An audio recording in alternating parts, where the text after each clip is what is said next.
nyinyi watu wa Malava na Wakenya wengine wote ambao wanatusikiza, jifunzeni kupenda nchi yenyu. Musigawanywe katika misingi ya kikabila. Tumeona nchi nyingi zimeweza kuharibika kwa sababu ya ukabila.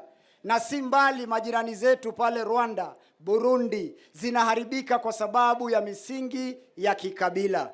Kwa hivyo mimi nataka kusema kabila ni moja peke yake ndani ya Kenya. Na kabila hiyo ni kabila ya Wakenya ambaye inahusisha watu wote. Si namna hiyo? Yale yanayotendeka kando kando, pembeni pembeni, hizo ni siasa ambazo hazina mwelekeo. Ukianza kusema wewe unaanza Limuru 3, si hata sisi watu wa Mombasa tutasema Mombasa 3. Watu wa Malava mutasema Malava 3. Kutakuwa na nchi. Kutakuwa na nchi. Kwa hivyo kila mtu achukue nafasi yake ya kulinda nchi hii yetu ya Kenya. Wewe Uhuru Kenyatta, subiri Ruto amalize tamu yake. Kama Ruto hajafanya kazi, si atarudi kwenyu?